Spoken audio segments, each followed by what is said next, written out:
అందరికీ నమస్తే. ఎట్లున్నారు? మంచిగా ఉన్నారా? గియాల మళ్ళొక మంచి ముచ్చటతో మీ ముందుకు వచ్చినుల్లా. అక్క మళ్ళీ ముచ్చట తెచ్చిందో అనుకుంటుర్రా? చెప్తా వినుర్రి. ఇక దీనివల్ల ఎంతో మంది ప్రాణాలు పోగొట్టుకుంటున్నారు. కేసులలో ఇరుక్కొని ఎంతో మంది వాళ్ళ కుటుంబాలకు దూరం అవుతున్నారు. చాలా ఇబ్బందులకు గురవుతున్నారుల్లా. చాలా మంది జీవితాలు నాశనం చేసుకుంటున్నారు. గింతకు ఎందుకు అనుకుంటున్నారా? గదే ఉల్లా తెలుగు రాష్ట్రాలలో జోరుగా జరుగుతున్న గంజాయి దందా. ఆంధ్ర, ఒడిస్సా నుంచి వస్తున్న గంజాయి తెలుగు రాష్ట్రాల్లోని నలుమూలలకు పోతాందట. గట్లనే నార్త్ ఇండియా, సౌత్ ఇండియాకు కూడా పోతాందటనుల్లా. తెలుగు రాష్ట్రంలోని ప్రతి జిల్లా మీద బాగా గట్టిగా శ్రద్ధ పెట్టిల్లటుల్లా పోలీసులు. ఎక్కడికక్కడ పోలీస్ అన్నలు, ఎక్సైజ్ అధికారులు అన్నలు గంజాయి పైన స్పెషల్ ఫోకస్ పెట్టి ఉక్కుపాదం పెడుతున్న గంజాయి రవాణా మాత్రం ఆగుతలేదటనుల్లా. పట్టుబడేది కొంత అయితే పట్టుబడకుండా పోయేది కొండంతటుల్లా.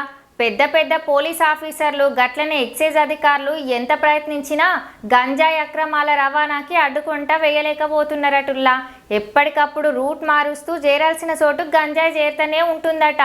కేటుగాళ్ళు పోలీసుల కంట పడకుండా తీసుకెళ్ళనికి ఎత్తులకు పై ఎత్తులు వేసుకుంటూ ఉంటున్నారట. సినిమాలు చూస్తారో ఏమో ఉల్లా, అచ్చం సినిమా స్టైల్లోనే ఎస్కేప్ చేస్తాలటనుల్లా.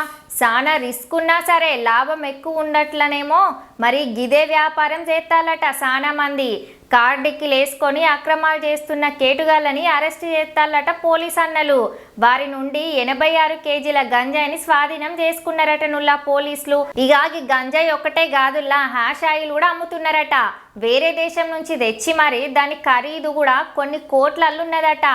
ఎన్ని చేసినా ఏ విధంగా చేసినా ఈ గంజాయి అక్రమాలు చేసేటోళ్ళు చేస్తూనే ఉన్నారుల్లా.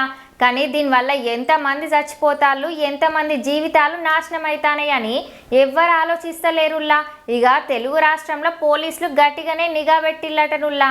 ఇంకా ఎంతమంది దొరుకుతారో గట్లనే ఈ గంజాయి సప్లైలు ఎంత తొందరగా నిలిపివేస్తారో చూద్దాం. రేపు మళ్ళొక మంచి ముచ్చటతో మీ ముందుకు వస్తా. శ్రీజక్క ఛానల్ని సబ్స్క్రైబ్ చేసి గంట సింబల్ నొక్కుల్లి. ఇగుంట మళ్ళా.